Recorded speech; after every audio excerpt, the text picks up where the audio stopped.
One of the most important ways for our community to get a sense of its own character, in particular, is to study its own history. And Ripon has been unusually fortunate in that regard, in that there have been two men who played a major role in helping us recall our history. The first of these was Sam Pedrick. Pedrick was one of 9 men who founded the Ripon Historical Society in 1899, making it then the second local historical society founded in the state, and with number 1 having collapsed shortly afterwards, Ripon Historical Society is now the oldest historical society in the state. So that in some respects, Pedrick, who was during his lifetime often referred to as Mr. History, George Miller became sort of Mr. History. And between the two of these men, our heritage has been preserved, and I think the community owes a great deal of debt to these two men for preserving our sense of our own historic identity.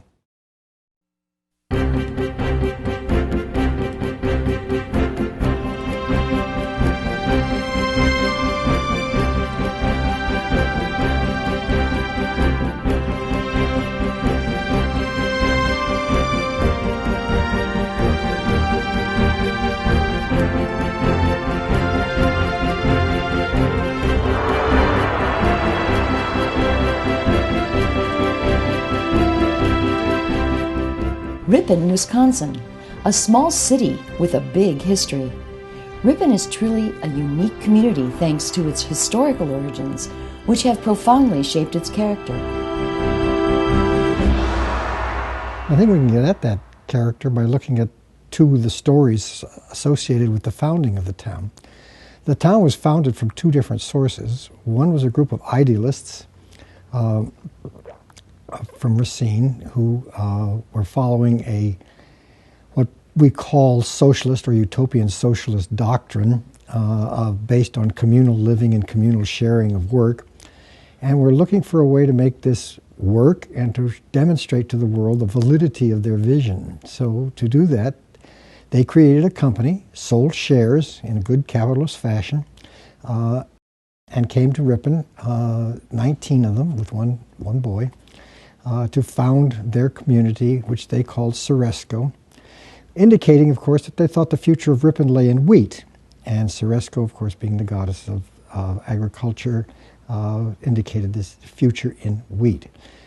They then built their long house, a single long dwelling, 2 stories, people living in own bedrooms upstairs but eating communally downstairs, to demonstrate this communal idea that they wanted to show to the world. So we had, on the one hand, a group of active but idealistic settlers. The Ceresco community in Ripon lasted 4 years.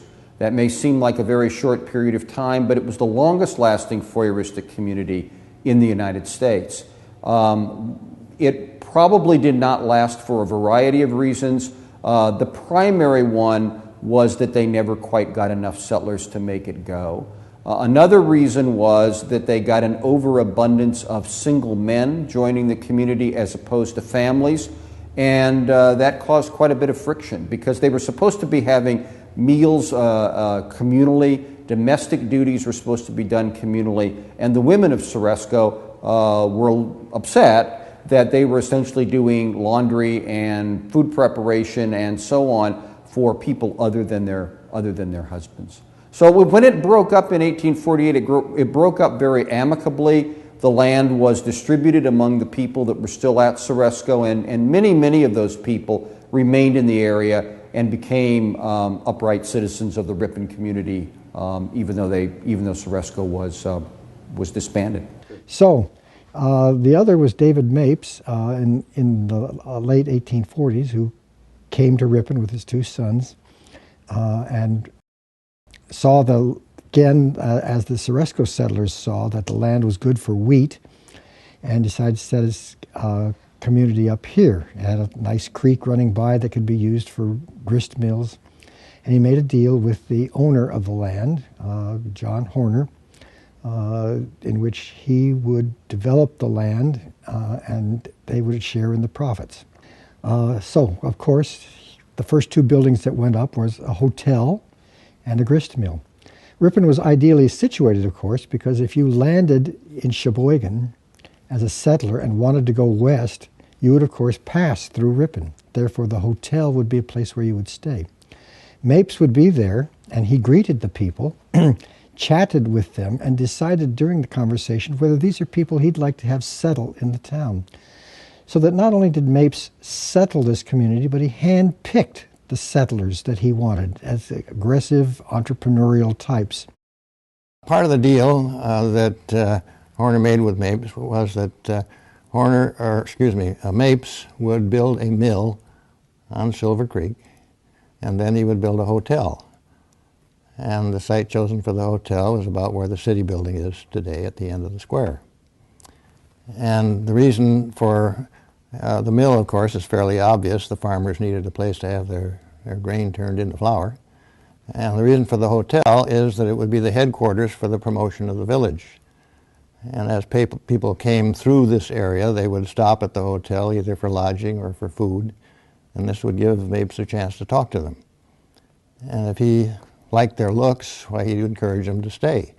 And he might even offer them a lot downtown if they wanted to start a bank. And in fact, this is the sort of thing that he did. And if he didn't like their looks, why, he'd tell them about something that was happening further west and encourage them to go on. And it seems to have worked. In 1851, Mapes and several others founded Ripon College as a means of attracting desirable citizens. Ripon, of course, is distinct in that it has a nationally recognized quality liberal arts college in its midst, and that college has been here for a long time. It was, in fact, one of the very first acts of the founding of this town, thinking that it might be useful in terms of real estate values to have a college or lyceum, as they called it then, located in the town. The town fathers appropriated the money set aside for setting up a primary school and built a college instead.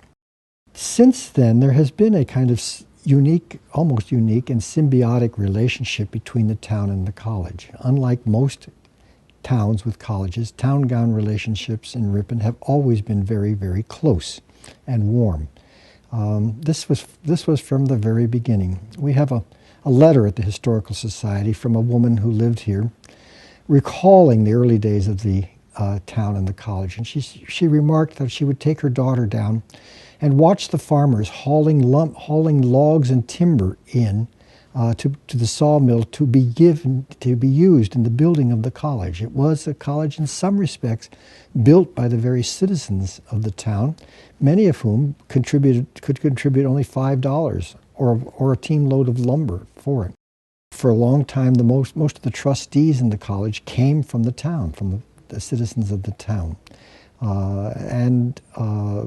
Later, before we got dormitories, the students lived with the citizens in town. We have another letter from a community citizen to his daughter, who was sad by the fact that 4 of the 8 students who lived in his home wouldn't be coming back that year. So there was not only, in a certain sense, the willingness of the citizens to host our students, but also a certain personal, almost familial relationship with them.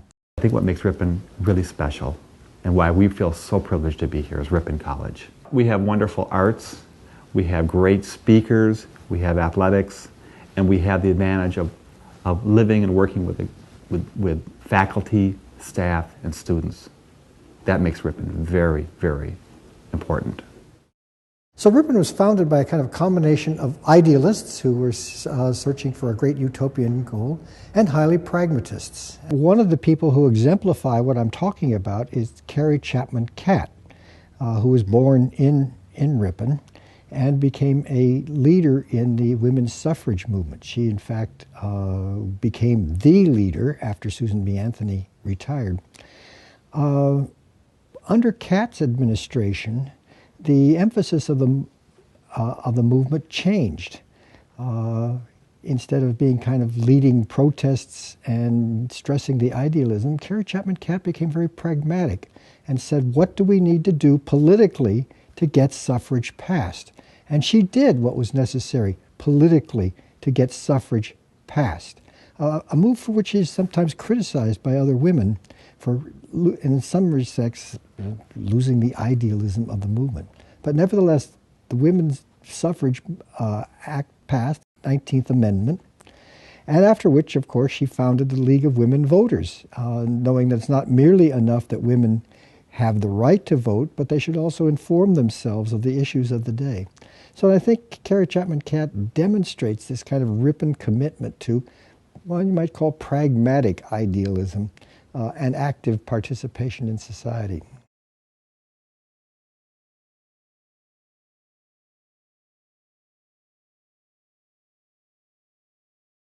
That combination of pragmatic idealism explains in part what happened in 1854 and what is part of the character of the town ever since. There was a person living in Ripon at that time called Alvin Beauvais.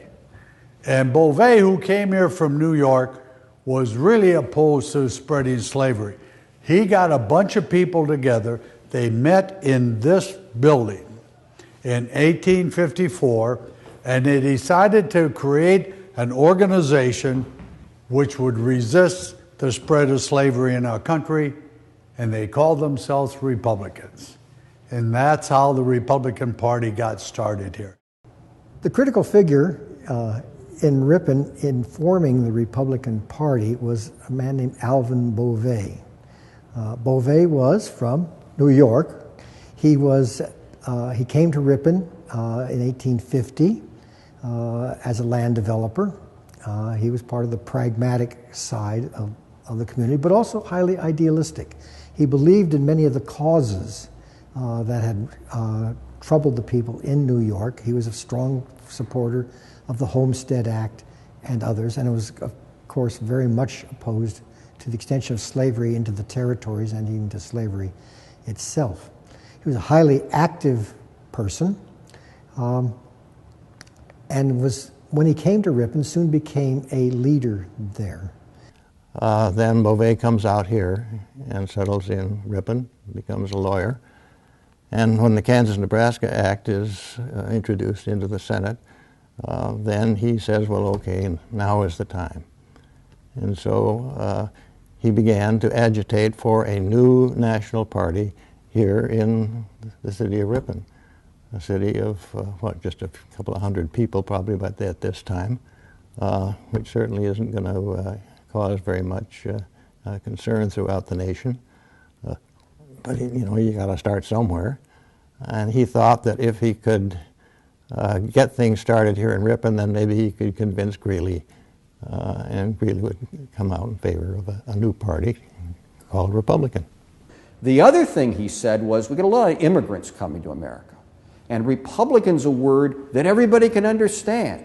It's Republikaner in German, it's Republicano in Italian and Spanish, and he went on and on and on, really pushing the name Republican. Beauvais suggested that name. They adopted it in Ripon. He suggested it to Horace Greeley in a letter he wrote to him on June 12th. On June 24th, Horace Greeley came out with an editorial in which he suggested he thought that Republican would be a nice name for the party, giving no credit to anyone else. But in any case, Beauvais claims to have suggested the name. And Greeley kept saying, you might be right, but this isn't going to happen top down. I, as a Whig leader, can't come out and say, let's get rid of the Whig Party. He said that's going to have to be a grassroots movement, which eventually it was. I mean, the importance of the founding of the Republican Party is eventually that it did come from the grassroots rather than from established Whig or Democrat or Free Soil leaders. So that this party started really quickly from the grassroots and spread outward to the national scene in a really impressively rapid situation. I think that's the really important part about the birth of it.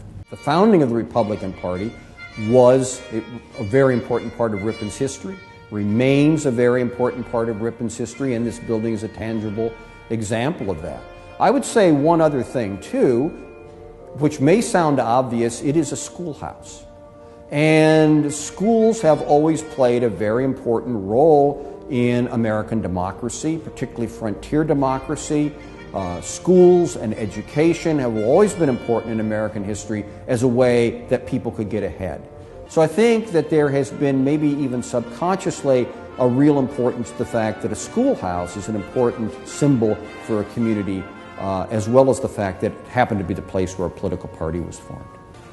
And this notion that we can get together, that groups of people who differ from each other on many occasions could get together and solve a problem, I think is an extraordinarily healthy attitude. I think it's one of the things that makes Ripon work. I think it's part of our character today, and it's one of the reason for the schoolhouse, I think, is that it should remind us of the fact that a small group of people who may differ on many things can get together and make changes. In 1929, Ripon marked the 75th anniversary of the founding of the Republican Party with a gala celebration.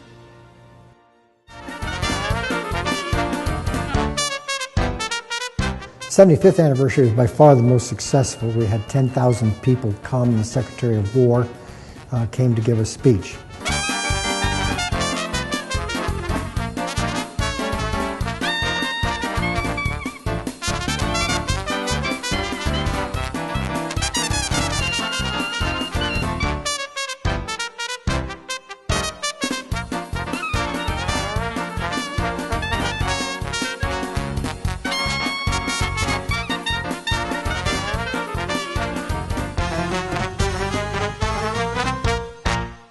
The 1954 celebration was for the 100th anniversary of the party.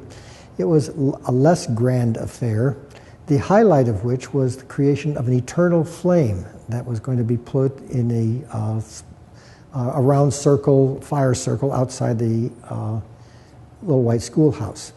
The eternal flame was lit by President Dwight Eisenhower by telephone from his office. He clicked a button, which I guess clicked an electric spark that set off the flame.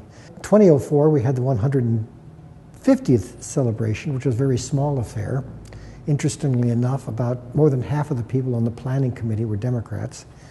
It was a local affair. We had former Governor Dreyfus come to speak at a dinner, which was mostly a fundraiser to help raise money to support the restoration of the little white schoolhouse.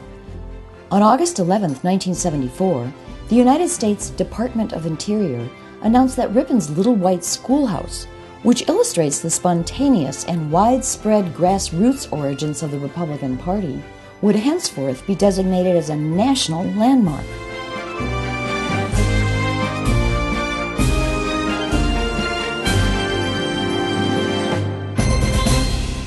The last 3 decades of the 19th century brought many changes as the city continued to grow and prosper. New settlers built new churches and schools, and in many cases bought the farms and businesses of Yankee families who moved on further west. The arrival of these new groups coincided with a period of economic adjustment. Originally geared to the needs of wheat farmers, the business community of Ripon had to recognize that wheat farming was giving way to dairying and more diversified agriculture. Because it had become an important railroad junction by 1870, Ripon was able to make the adjustment with comparative ease. Flour milling did not disappear completely, but it was replaced in good measure by canning and other forms of food processing. A brewery and knitting works were among the larger establishments of this sort. But smaller shops manufactured gloves and hosiery, carriages and wagons, saddles and harness equipment, windmills, barrels, pickles, cigars, toys, organs, and pianos. From about 1870 to 1910, the frontier village transformed itself into a small city. The population grew from about 2,000 in 1860 to around 4,000 in 1890, and then leveled off, remaining at 4,000 until 1940.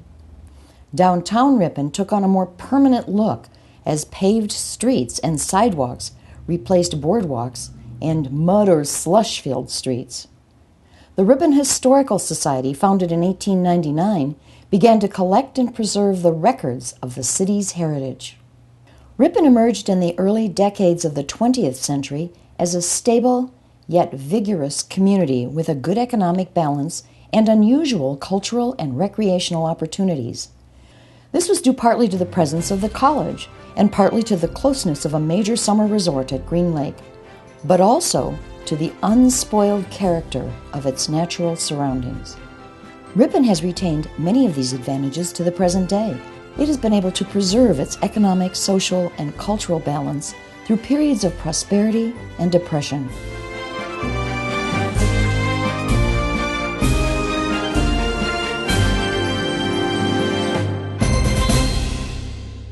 I think that was the hub of Ripon because of the scale. It was the largest section of downtown. And it also had, of course, the movie theater, which was the major entertainment venue in Ripon, probably still is. But even long before Tim Like and his family came to Ripon, the square was a place of necessity for the people of Ripon. More than a century earlier, in the early 1850s, the first building on Ripon Square, a hardware store, was erected. Next came a couple of grocery stores and a jewelry store. There was also the addition of a small restaurant where locals could dine. By 1875, a drugstore and the First National Bank opened their doors. The businesses brought more people to town, and as Ripon became more popular and found more publicity, along came the railroad line and hotels, most notably the Grandview Hotel. By the early 1900s, business was booming, and Ripon's growth continued on a steady pace for the next couple of decades. The square was quickly becoming the place to be in downtown Ripon. One of the signature buildings on the square was built in the first half of the 1930s, and on November 1st, 1935, Ben Marcus opened the first Marcus Cinema Theater right on the square in downtown Ripon. Of course, the building still remains today and has been the site for endless memories for many generations through the years.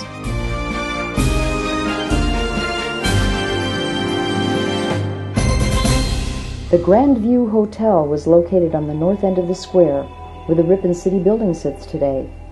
The hotel was Ripon's signature building.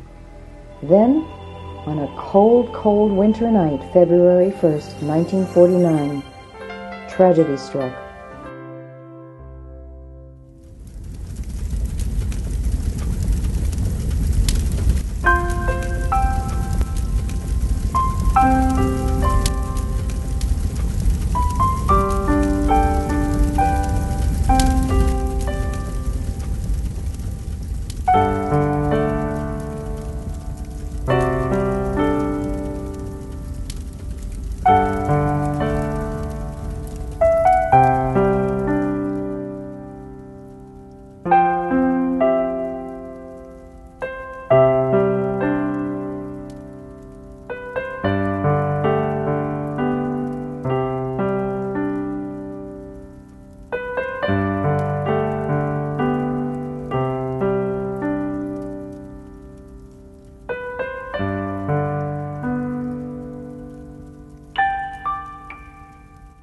And by morning, the Grandview was gone, and 6 people had perished.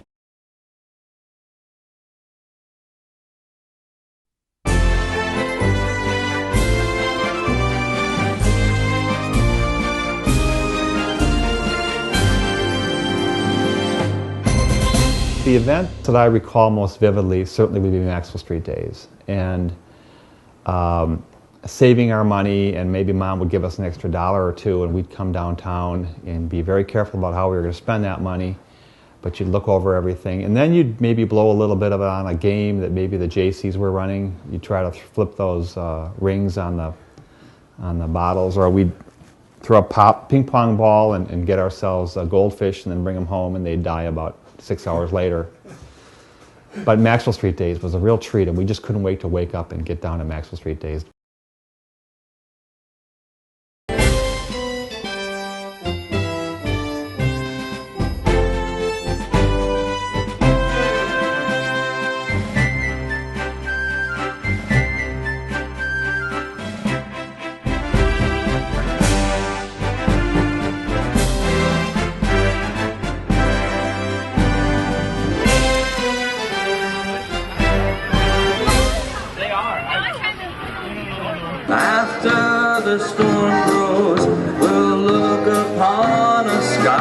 that's clear and blue.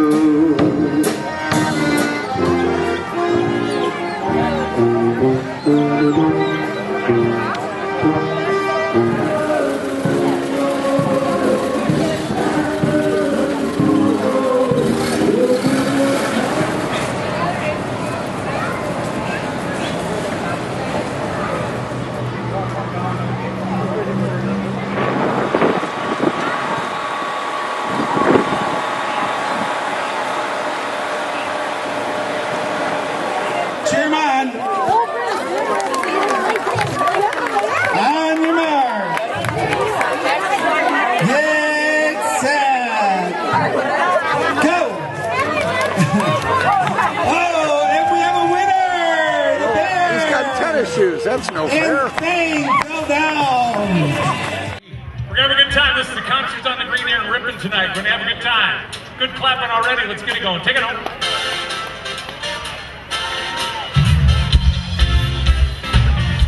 You're okay. You're fine.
Ripon's architectural record is unusually rich and diverse. Ripon faces a real challenge maintaining our own identity and our own sense of our own distinctiveness. We have done this in part by trying to preserve the unusual historic character of our downtown architecture, probably one of the most historic downtown architectures in the state of Wisconsin and perhaps in the country.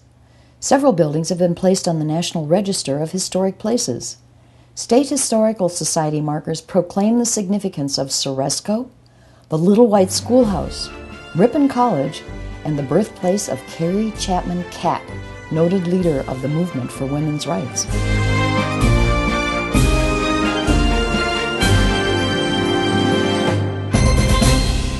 Ripon has a long history of newspapering. We have had many what we call banners or flags, titles of newspapers in this town, probably more than 50, including one in German. So it's been a big newspaper town, and it's had multiple titles at the same time. But for many years it was the Ripon Commonwealth and the Weekly Press until the late 1950s when they combined to become the Ripon Commonwealth Press. And my family got involved in 1962 when my father, who was a public relations executive in Chicago, working on the Loop right downtown, with the help of his parents and my mother, bought the newspaper. And then they made the mistake of buying a fast press because they had excess press time. They suddenly became a commercial printer. And hence, Ripon Printers was born of the decision to buy a community web press for the newspaper.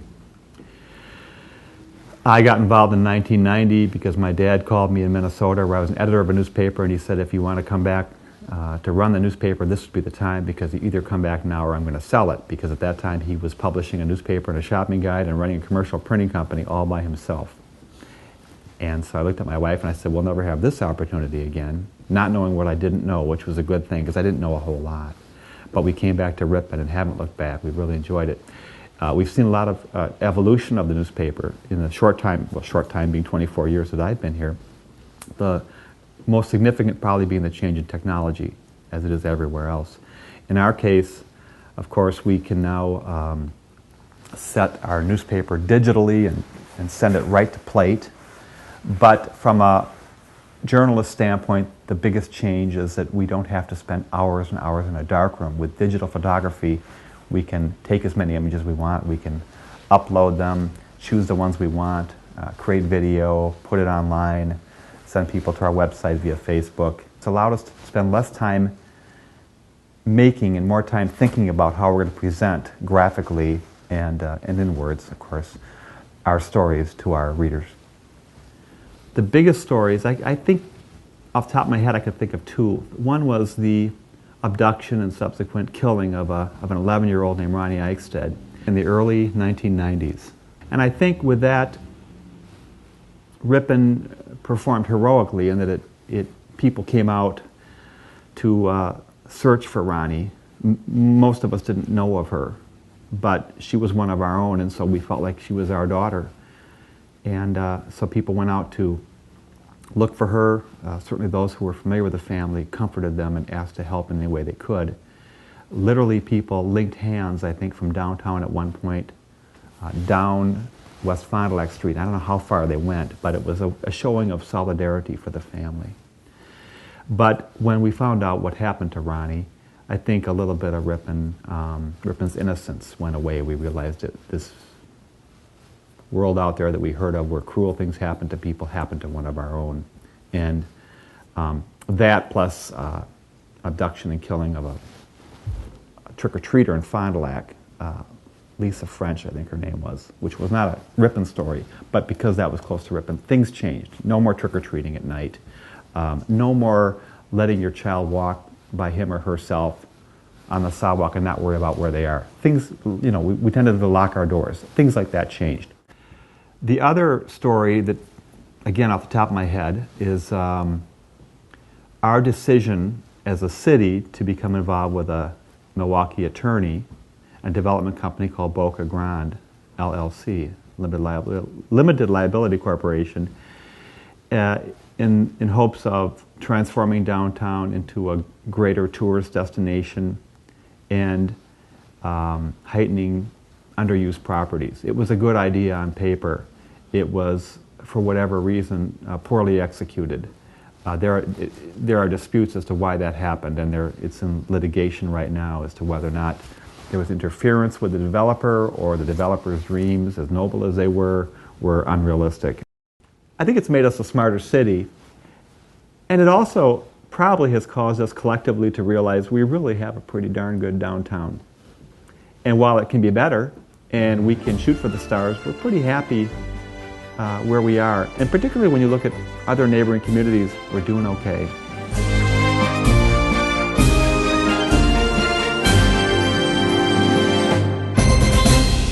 In the last 25 years, there has been a considerable movement of Ripon businesses out to an outside strip on Highway 23 towards Green Lake. This has changed the character of Main Street. And Main Street used to have all the businesses necessary to sustain life, grocery stores, hardware stores, five and dime stores, those things. Those have all disappeared, going out to areas where there's greater parking, which is offered by the strip. I think the thing that's most noticeable to me as I compare the early 70s and right now is that when we first moved here, just about everything that you needed came from downtown. There was no west side. Trips to Oshkosh and Fond du Lac were really rare.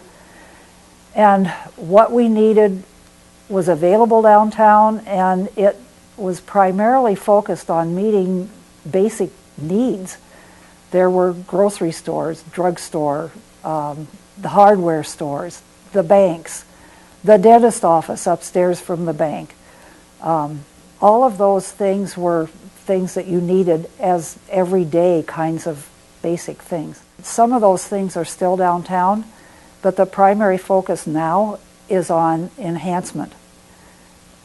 Things that make life better, but not necessarily things that are basic needs. You know how nostalgia goes. You always think the good old days were good, but I can't say that I like or dislike the change. I just realize that it is what it is.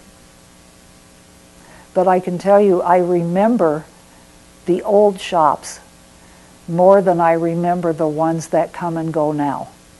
No offense to the ones that are down there now, but if you're getting what you need as opposed to what you might want, you're going to remember because you go there often.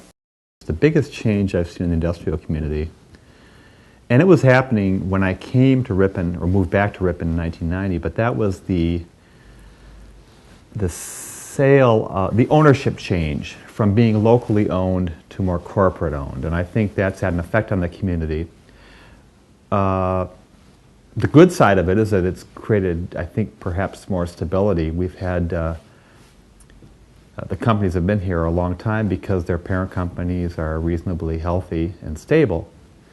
The drawback, of course, locally is that because you don't have local ownership, you don't have local buy-in, and that has had an effect, I think, on charity and the giving to local causes, including the United Way. Not that companies don't do great things, but they do them maybe on more of a national scale, or they do them to fit their own agenda, their national agenda, which may have an effect locally, which is great. But in terms of being team players and recognizing we are all one as one community, that doesn't exist like it used to, given the change of ownership.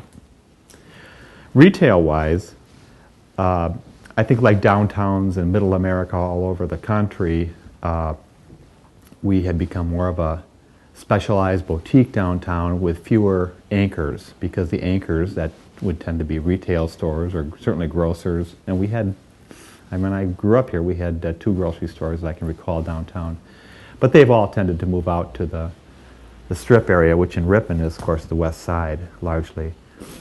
So that's created an opportunity too, and that downtown has become more of a, I think, interesting spot for tourists, given the mix of restaurants and specialty shops and services. A couple classical examples would be our largest employer, which formerly was Speed Queen and then was purchased by Raytheon and since has had about 5 different owners. But they continue to play the most important role they can in Ripon, and that is to be a major employer to provide for the livelihoods of many people. So that's most important. And we're appreciative not only of their existence, but of their continued growth. We are so lucky to have Alliance. Ripon Foods, the Bumby family, of course, started and operated it until, I don't know when it was purchased by Bremner, which has since sold to ConAgra. But when the Bumby family got out of it, of course, a little bit of Ripon died, in the sense that the Bumbys were so generous with Ripon, and more generous than we could have ever have expected. But that's changed. But the good news is we continue to have a viable cookie factory again, which provides jobs, which provides property tax revenue, and which does provide some wonderful community gifts. So no complaints, just that things have changed in Ripon as they have nationally. Of course, because of the vision of Ripon's forefathers and mothers, we have a very viable business or industrial park, which has now expanded into a business park, and that's provided necessary room for physical expansion of our industry. And we know of the blue chip ones, what we called creative forming at one time, and what had been at Manco, which is no longer around.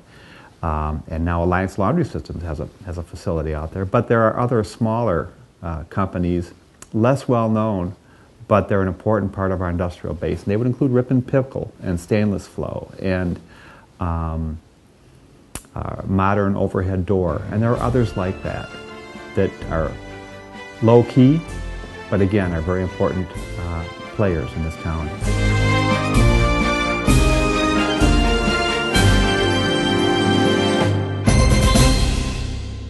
Ripon Main Street is a downtown revitalization program that's been in existence since 1988. Ripon was one of the first 5 communities selected by the Wisconsin Department of Commerce in '88, and we've been going strong ever since. Ripon Main Street Incorporated is affiliated with the Wisconsin Main Street program, which is run by now it's run by the Wisconsin Economic Development Corporation, and we're also tied in with the National Main Street program that's now out of Chicago. So kind of a multi-layer program that provides a lot of assistance, in-kind assistance, or nothing financial, but a lot of training and that kind of stuff for Ripon. Back when the program started in 1988, the vacancy rate was roughly 26%, and over the years we've been able to chip away at that. Vacancy rate obviously spiked a little bit since the 2008 recession and with one of the problems we've been dealing with downtown, but all in all, we've been having a lot of success again recently with helping to fill storefronts and help businesses start up.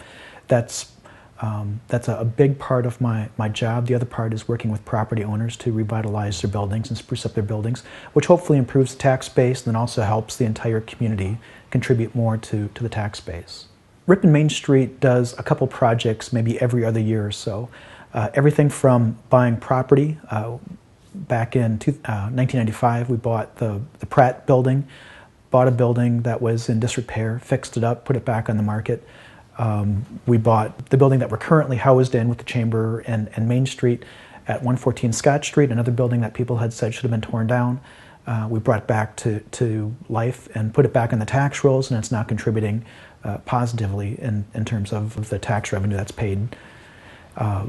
Ripon Main Street has also done projects. We established the Village Green and the bandstand. That was another project. We've helped property owners renovate their buildings. Most recently, one of the most significant renovations was the renovation of 204, 206, and 208 Watson. That created two beautiful apartments. So we help property owners renovate their buildings. We help property owners recruit businesses. We help property owners facilitate the sale of buildings. Sometimes it's through retirement or other project or processes, but whatever it takes to try and make the downtown better, more economically prosperous is what we do. Currently, our vacancy rate is a little bit higher if you factor in the properties that are currently owned by Boca. That's going through a legal process. If or when that's straightened out, Main Street will be able to offer assistance to those new property owners. So it's just a matter of we've helped people in the past, we'll help people in the future, and it's just a matter of dealing with that when the opportunity arises.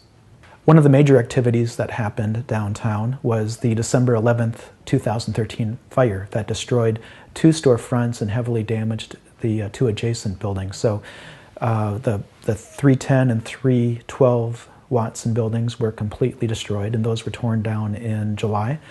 Now it's a matter of rebuilding the buildings that were damaged and figuring out what we can do with that vacant space that's currently owned by Boca, and hopefully that'll transition in 5-6 months, and we'll move on from there.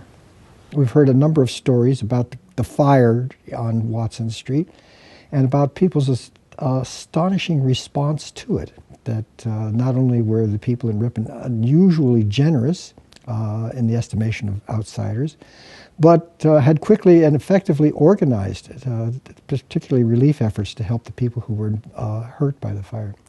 So I think that is our historic character, that we are active citizens and idealistic, and it shows in our actions throughout our history. Now we work a lot to not only recruit businesses but also cluster businesses. So establishing a retail base is critical to keeping the revitalization program moving forward. We need to have a certain number of retailers to make it a destination.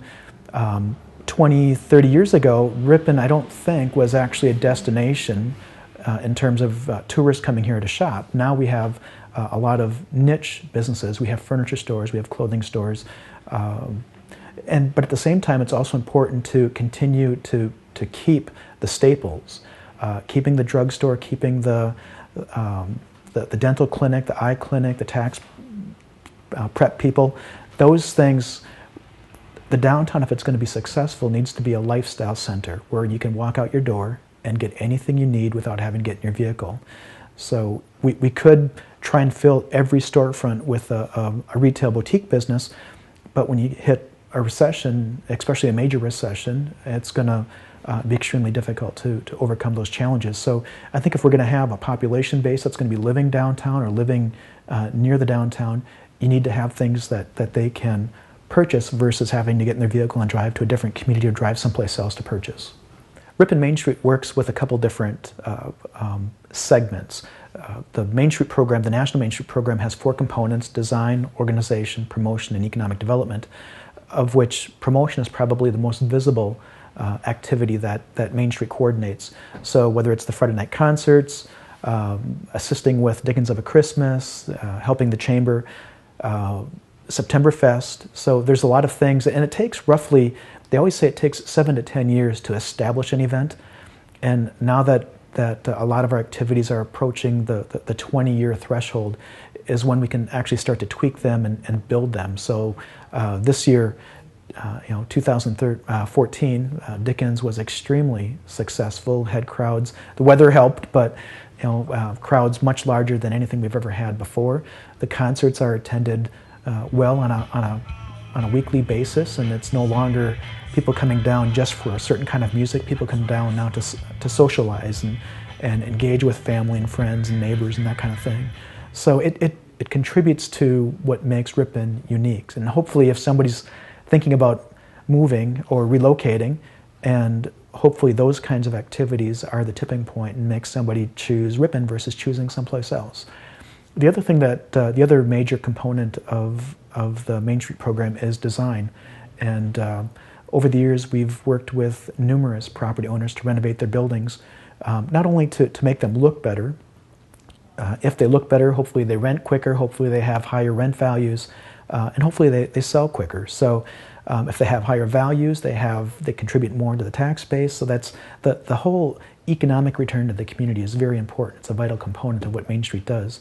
And over the years, on an annual basis, we might only be working with 1 or 2 building renovations, but by the time you add all of those renovations over 1 or 2 decades, the people who really notice those changes are the people who are from out of town who come here and visit either for alumni weekend or reunions and that kind of thing. So sometimes they mention that people don't see the forest for the trees, but when you come in and you look at it 3, 4, 5 years, 7 years removed, there's a huge difference in what the community looks like now versus what it looked like in '92. Another change that's happened in Ripon in the last 25 years, although it began a bit earlier, is what we might be calling the professionalization of the leadership of the community. We earlier had essentially amateur leadership of the community by what you might call founding or town fathers, and they were fathers. But in the 70s and 80s, we moved into more professional management with a city manager in particular, but then also a Main Street coordinator and a paid staff for the Chamber of Commerce, and so that the management has become more professionalized. On a different plane, women's roles in Ripon have changed enormously in this period of time. In the 50s and 60s, there was, we might call it the golden age of women's groups.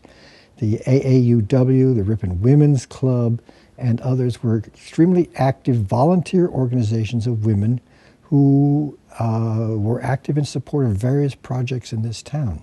This historical society would be nowhere, in fact, if it weren't for various women's groups. Most of the restoration in this society, the restoration of our various buildings, our various rooms in our homes, were undertaken by women's groups. This began to change in the 80s as opportunities for women to work outside the home increased, and as their ability to perform leadership roles increased. In 1989, in fact, for instance, Rotary began to accept women in its ranks. At Kiwanis began to accept women, and women became more active in those groups and began more entrepreneurial operations on their own. As they did so, of course, their interest in the volunteer activities declined, so that women now are more integrated, far more integrated, in the everyday economic life of Ripon and into its leadership roles. Another change has been the growth of our Hispanic population. For a while, Ripon's experience with Hispanic population only came during the summer when migrant workers came to work in PPAC and in the corn pack. But as with the nation, so too with Ripon, more and more Hispanic people began moving into our community on a permanent basis, so that they became, over time, one of the two fastest growing segments of our population, and created new challenges, but also new opportunities, and created a more multicultural society, which I think has been beneficial. Thank you from the bottom of my heart to everybody that helps out. I extremely appreciate it, and I love you all. Thank you so much.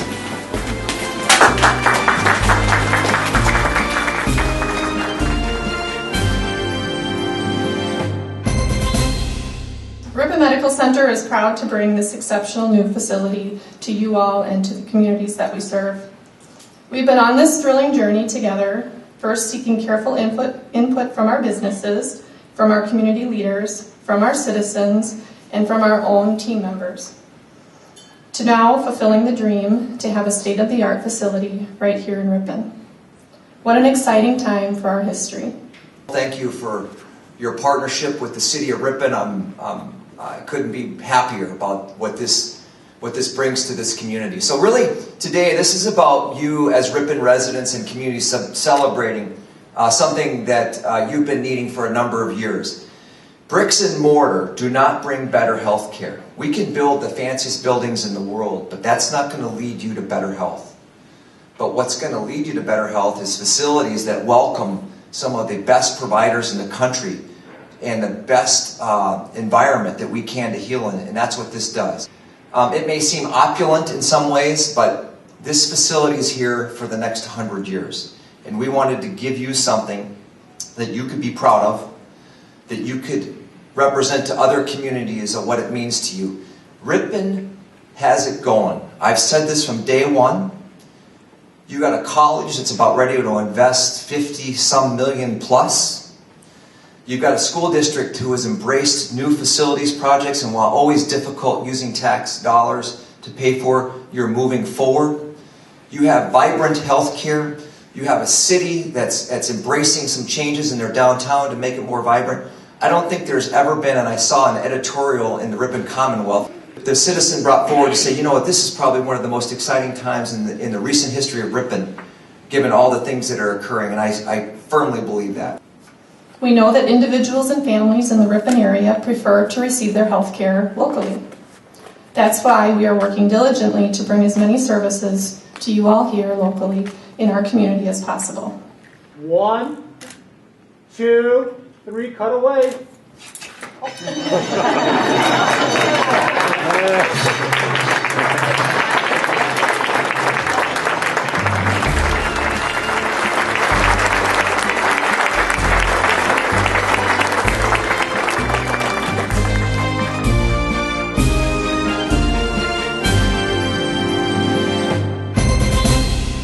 We feel privileged to have lived in Ripon and to have raised our family in Ripon. We came here with no children, and all 3 children were born at Ripon Medical Center. And I think that gets at why we feel so lucky to be here, because we have fine healthcare facilities. The schools are terrific, and that means we've got top-notch teachers. Because you get to know them personally in a town the size of Ripon, and you realize how committed they are to their profession and to the well-being of your children and of the community. Initially, I'd never intended to stay in Ripon. I thought maybe 2 or 3 years, go off and go on to greener pastures. But you know, Ripon's a great place to raise a family. I used to joke that it's like living in Mayberry, but it's cool. Everybody knows everybody, and everybody looks out for everybody, and that grows on you over the years. To be honest, I couldn't imagine living any other place. We have an old Victorian house, so we like that historic aspect of the community and the charm, but it's certainly there's much more to it than just history. It's the close, cohesive nature that Riponites have for one another. As the people of Ripon embrace the challenges of the 21st century, The spirit of those pragmatic idealists who founded the Ceresco Commune, the city of Ripon, the anti-slavery Republican Party, Ripon College, the League of Women Voters, and several other influential organizations lives on in this small city with a very big history.